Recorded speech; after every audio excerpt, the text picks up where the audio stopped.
void display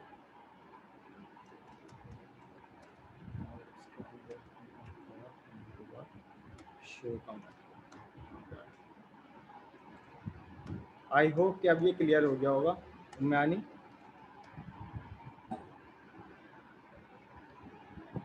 there is no inheritance between B and सी।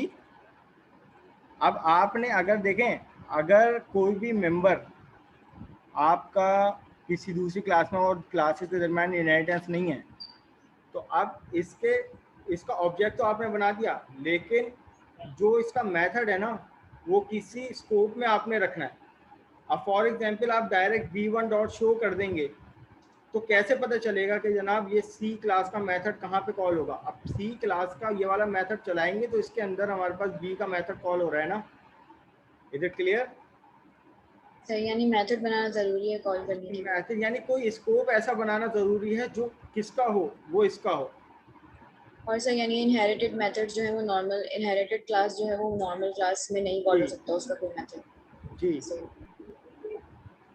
ठीक है sir, clear thank you. है। अच्छा अब देखें, हम लोग यहाँ पर जो है वो इस एग्जाम्पल को लेते हुए चल रहे थे, फिर हम अपने विंडोज़ फॉर्म पे आते हैं।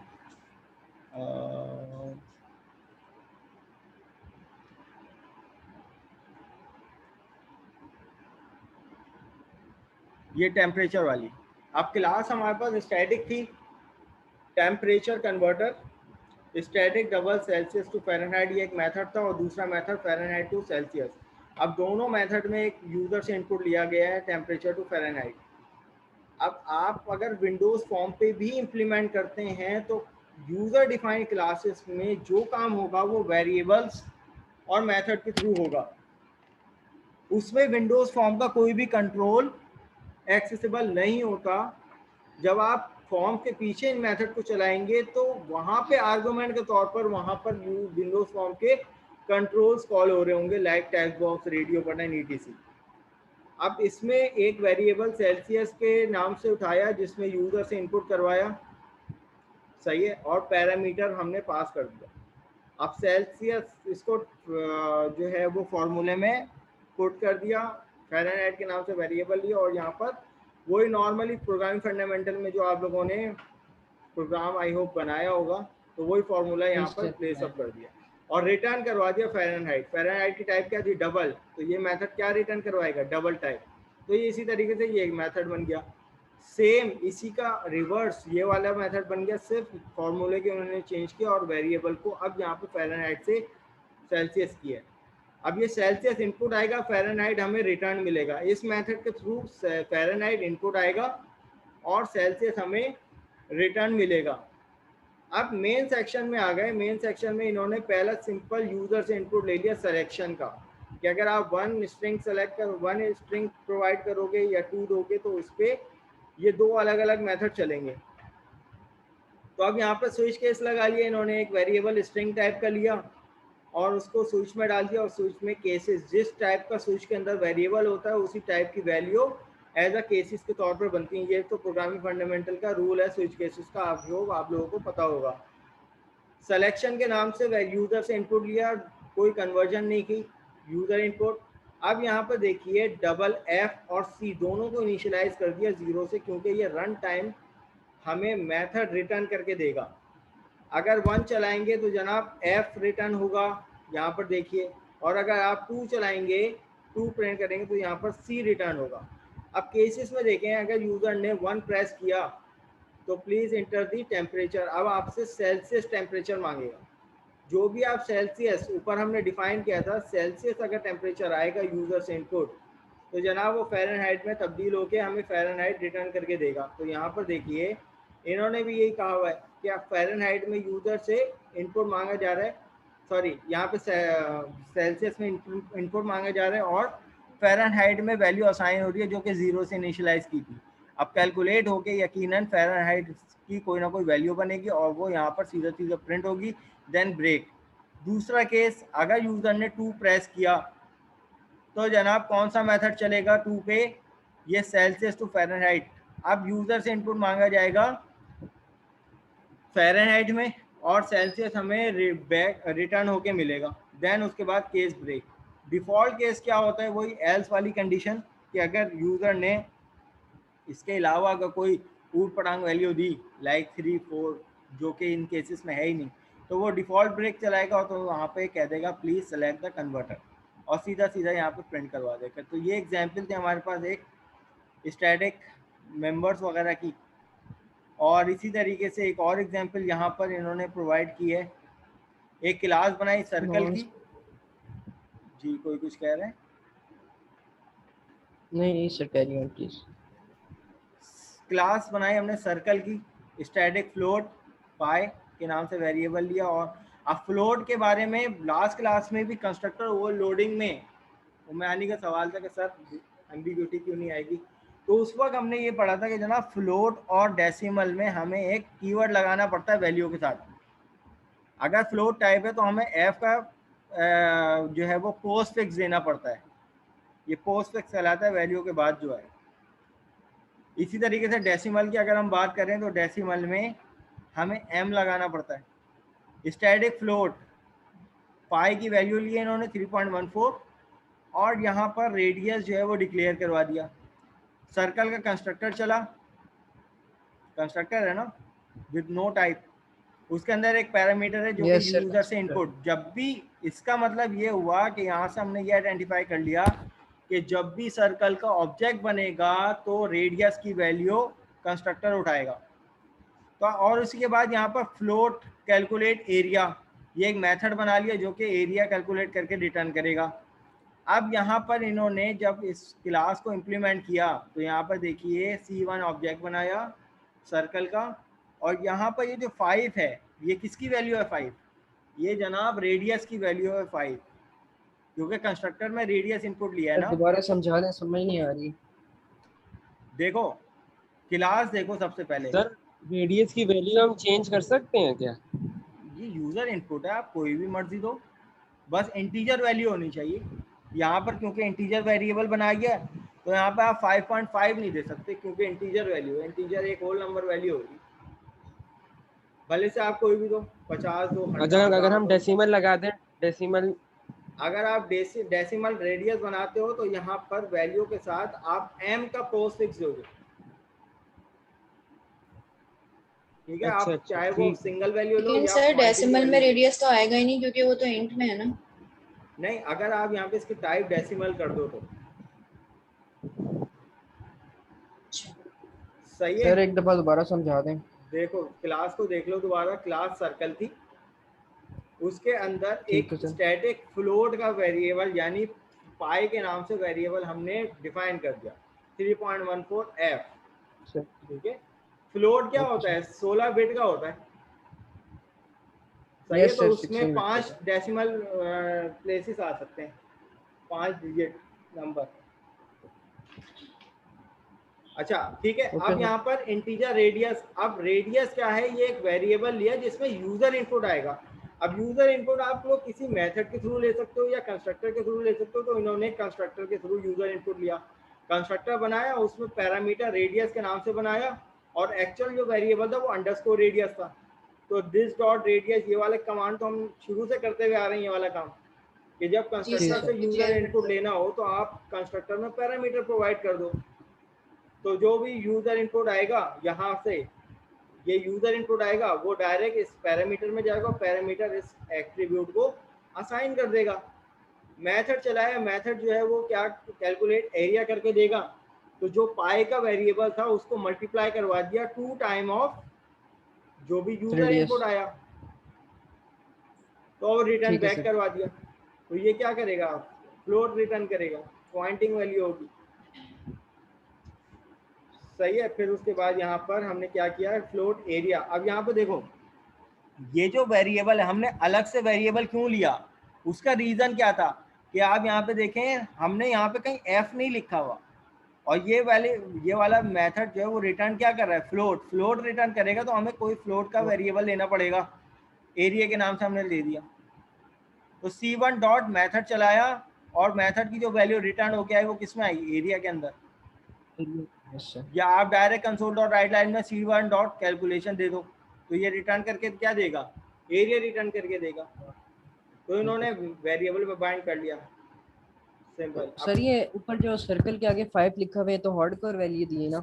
ये हार्ड कोड वैल्यू दी है, आप ऊपर यूजर से इनपुट भी ले सकते हो कंसोल डॉट रीड लाइन करके। इधर आप यहाँ पे कंसोल डॉट रीड लाइन भी कर सकते हो इंटीजर डॉट पार्ट्स करके, या जो भी टाइप है कन्वर्ट करके आप यहाँ पर यूजर इनपुट भी ले सकते हो किसी वेरिएबल में। ओके सर, ओके ठीक है। अब कुछ की पॉइंट है, बस हमारी लैब नंबर 7 जो है यहाँ पे एंड है। कुछ की पॉइंट को डिस्कस कर लो, फिर बाकी रिमेनिंग टाइम में हम विंडोज फॉर्म पे आते हैं। Static class can not be instantiated by using new keyword.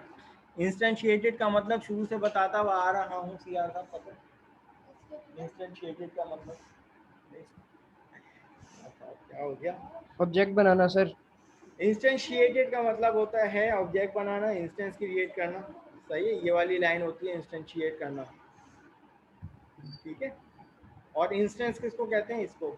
अगर कोई भी क्लास स्टैटिक होगी तो ये वाला काम नहीं होगा। Object static item can only access other static items.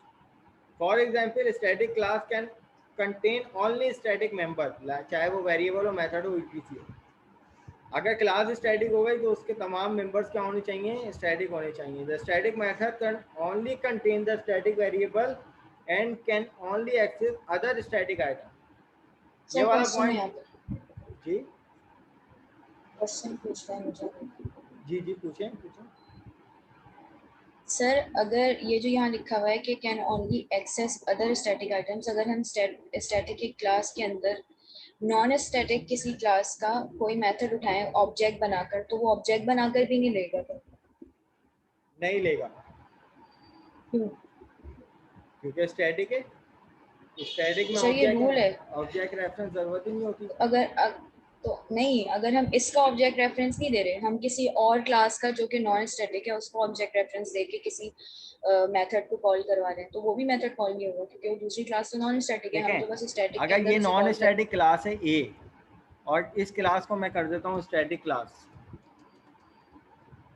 कुछ ऐसे ही कह रही हैं आप फॉर एग्जाम्पल इस क्लास के अंदर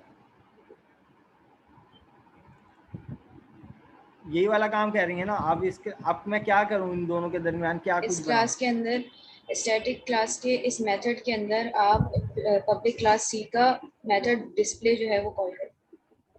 शो वाले मेथड के अंदर डिस्प्ले वाले मेथड को कॉल करें।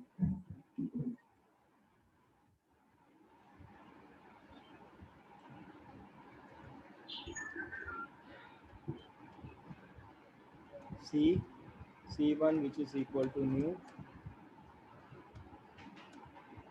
और उसके बाद यहाँ पर बल्कि ये वाला काम ऊपर करते हैं।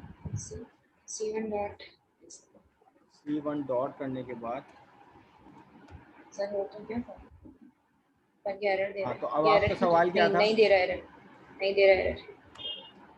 तो अभी हमने बिल्ड करके मैं यही कह रही थी कि स्टैटिक क्लास के अंदर जो है ओके सर चेक कर। पर सर आपने डिस्प्ले में कुछ दिया हुआ नहीं है, पहले वहाँ पे कंसोल डॉट राइट लाइन तो बिल्ड कर लेना कि ये उठा भी रहे या नहीं।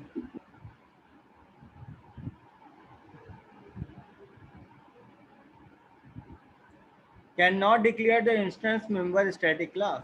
Cannot declare the instance member in the static class. उसने रोक दिया, इंस्टेंस बनाने से ही रोक दिया जनाब। सही ठीक है, देखें एक चीज हमेशा याद रखें, कुछ चीजें होती हैं जो कंपाइल टाइम पे रोक देती हैं, लाइक सिंटैक्स एरर, या किसी एब्स्ट्रैक्ट क्लास का या स्टैटिक क्लास का कंपाइल टाइम पे अगर इंस्टेंस बनाओगे तो वहीं पे रेड मार्किंग से रोक देगा। कुछ चीजें होती हैं जो रन टाइम पे हमें पता चलती हैं, तो इस चीज को बिल्ड करके जरूर चेक करा करें आप लोग कि क्या ये चीज अलाउ कर रहा है। हर चीज कंपाइल टाइम एरर नहीं होती, कुछ रन टाइम एरर भी होते हैं, एग्जीक्यूशन टाइम एरर भी होता है, right? Okay. Static item share the resource between the multiple user. Between the multiple user का क्या मतलब है भाई? इस पॉइंट को कौन इलेबोरेट करेगा? Static item share the resource between the multiple user. पिछली क्लास वाली एग्जांपल पे जाओ, काउंट वाली। मल्टीपल यूजर का क्या मतलब था? इंस्टेंस नंबर 1, यानी इंस्टेंस कि नंबर 2, इंस्टेंस नंबर 3, ओवरराइड नहीं करता। तीनों में same Yes, sir. Value share Same कर रहा value, था, yes. सही है ना? Value पहले share इंस्टेंस करा पे वो वैल्यू, दूसरे इंस्टेंस पे पुराने वाले इंस्टेंस की वैल्यू शेयर कर रहा था, तीसरे इंस्टेंस पे उससे लास्ट वाली वैल्यू शेयर कर रहा था। Is it clear? तो वो स्टैटिक का जी काम सर। था। स्टैटिक कैन नॉट यानी बी ओवरराइड यूज्ड, नहीं कर रहा था ना? ओवरराइड नहीं कर रहा था, ओवरराइड नहीं कर रहा था। Static can not B use by indexer. हाँ, तो ये बात हमने शुरू में ही पढ़ ली थी, ये वाला point. Static constructor is a non static class run only once when the class instantiated. ये प्रीवियस क्लास में हमने इस पॉइंट को डिस्कस किया था। अगर किसी भी क्लास का कंस्ट्रक्टर स्टैटिक है तो उसकी इम्प्लीमेंटेशन, उस पूरी क्लास की इम्प्लीमेंटेशन ओनली वन टाइम होती है। भले से हम 50 इंस्टेंस उठा के बना दें, लेकिन उसका इंस्टेंस से पहला वाला इंस्टेंस चलेगा और कोई नहीं चलेगा। ये बात सबको पता है? क्लियर है? जी अच्छा, सर फिफ्थ स्टैटिक पॉइंट दोबारा कंस्ट्रक्टर बताएं। कौन सा? पांचवा या ये वाला 6 पॉइंट? पांचवा फिफ्थ। पांचवा। Static, the static constructor is a non static class run only once. देखें, अगर किसी भी नॉन स्टैटिक क्लास के अंदर कंस्ट्रक्टर, यानी अगर फॉर एग्जांपल ये नॉन स्टैटिक क्लास है, मैं यहाँ पर इन दोनों क्लासेस को रिमूव कर देता हूँ। अब ये क्लास नॉन स्टैटिक है, इसके अंदर मैंने स्टैटिक कंस्ट्रक्टर बना दिया,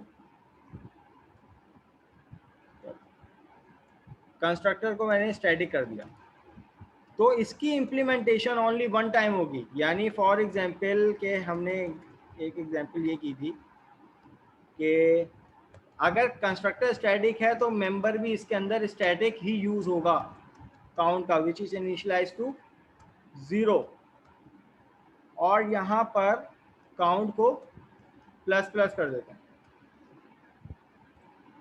अब अगर मैं यहाँ पर ए क्लास का इंस्टेंस बनाता हूँ, A1 which is equal to new A, तो और इसके बाद एक और इंस्टेंस बना देता हूँ A2 which is equal to new instance of A. अब मुझे बताओ काउंट की क्या वैल्यू होगी? नॉर्मली अगर हम यहाँ पर स्टैटिक कंस्ट्रक्टर से हटकर नॉर्मल कंस्ट्रक्टर की बात करें, और तो ये स्टैटिक मेंबर की काउंट की वैल्यू जो होगी वो होगी 2। लेकिन according to the definition of static constructor कि अगर किसी भी नॉन स्टैटिक क्लास के अंदर कंस्ट्रक्टर स्टैटिक हो गया तो उसकी इम्प्लीमेंटेशन ओनली वन टाइम होगी। यानी अगर फॉर एग्जांपल मैं console dot right line sir करके अगर इसको डॉट करके सॉरी ए डॉट करके काउंट को, काउंट क्या था, पब्लिक कर देते हैं इसको, पब्लिक स्टैटिक। तो ये मेरे पास ए डॉट करने के बाद जो काउंट की वैल्यू होगी वो क्या होनी चाहिए? 2 या 1? 1 सर। सर 1 होनी चाहिए। कौन कौन इस हक में कि 2 होगी? नहीं दिख रही तो वो आपको नेट नहीं चल।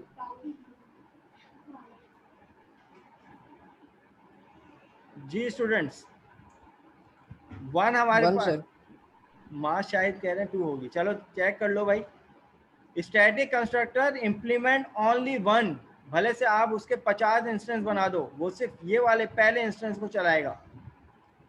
तो ये था 5वां पॉइंट उम्यानी। सर अगर इसी के बरक्स अगर मैं यहाँ पर नॉर्मल कंस्ट्रक्टर कर दूं, तो अब यहाँ पर आप काउंट की वैल्यू देखिएगा 2। सर यानी इसको ये कह सकते हैं कि अगर नॉन स्टैटिक के अंदर स्टैटिक को यूज किया जाए तो वो ओवरराइड करता है। ओवरराइड करता है, लेकिन वो सिर्फ एक इंस्टेंस चलाता है सिर्फ, यानी उसकी एग्जीक्यूशन ओनली 1। इस टाइम अगर ये वाली क्लास है ना, तो मैं यहाँ पर आंखें बंद करके मान ले आऊँगा कि इस क्लास की इम्प्लीमेंटेशन सिर्फ एक दफ़ा होगी, सिर्फ ओनली 1। भले से मैं इसके 50 दफ़ा इसको इम्प्लीमेंट करने की कोशिश करूँ, लेकिन इसकी इम्प्लीमेंटेशन सिर्फ पहले इंस्टेंस के बिहाफ पर होगी। क्योंकि आप नोटिस करो ना कि इस इंस्टेंस पे एक्सपेक्टेड वैल्यू 2 है, एक्सपेक्टेड वैल्यू 2 है। अगर मैं यहाँ पर कंस्ट्रक्टर को स्टैटिक कर रहा हूँ तो वो सिर्फ पहले इंस्टेंस को चलाएगा और पहले इंस्टेंस के अकॉर्डिंग 0 से क्या होगा, 1 होगा। फिर उसके बाद मैं भले से जितने भी इंस्टेंस बना लूँ तो काउंट की वैल्यू सिर्फ एक दफा चलेगी। क्यों? क्योंकि कंस्ट्रक्टर स्टैटिक हो गया इस क्लास में। Is it clear? और सर वैसे अगर नॉन स्टैटिक के अलावा नॉर्मल स्टैटिक की बात करें तो उसके अंदर जो है वो उस पुरानी जो वैल्यूज है उसमें ऐड करता रहता है। वो तो करता जाएगा, लेकिन ये डिपेंड Override करेगा वाली बात मेरे कंस्ट्रक्टर, अंदर mix नॉर्मल हो। कंस्ट्रक्टर के अकॉर्डिंग। अगर कंस्ट्रक्टर ऐसा हो ना तो अब जो है ये ओवरराइड करके मुझे 2 वैल्यू देगा। यहाँ पे बात होगी भाई आप कंस्ट्रक्टर के बारे में क्या जानती हैं? क्लास की इम्प्लीमेंटेशन। ये डिपेंड करता है कि कितने नंबर ऑफ इंस्टेंस बने हैं तो उतने number of time constructor call होगा। लेकिन स्टैटिक कंस्ट्रक्टर की जहाँ पे भी बात आ जाएगी तो उस क्लास को ही आप ही मान लिया हो कि उस क्लास की इम्प्लीमेंटेशन सिर्फ एक ही दफ़ा होगी। अभी इस टाइम नॉर्मल ठीक है सर। कंस्ट्रक्टर था तो 2 दफ़ा इम्प्लीमेंटेशन हो रही है इस क्लास में। लेकिन अगर मैं इसके कंस्ट्रक्टर को स्टैटिक कर रहा हूँ तो इसकी इम्प्लीमेंटेशन सिर्फ पहले इंस्टेंस पे चल रही है, उसके बाद खत्म। ठीक है सर, समझ गया। ठीक है, तो रिपीट कर लें इसको। Static constructor in a non static class run only once when the class instantiated for the first time, for the first time जो हाईलाइट हुआ। अगला पॉइंट क्या है? The static constructor in the static class run only once when any static member access by the first time. अब इस point को देखकर क्या समझ में आ रहा है? शाबाश, आंसर करें।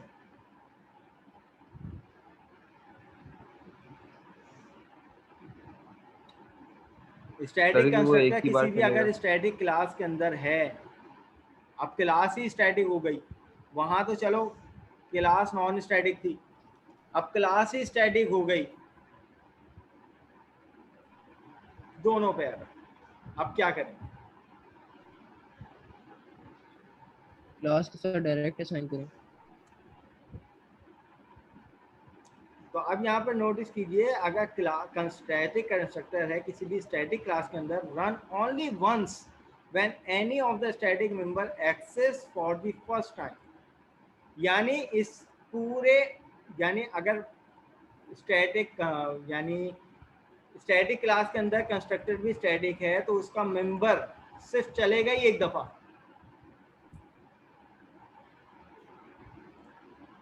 सर आपकी आवाज ग्लिच कर रही है। 1।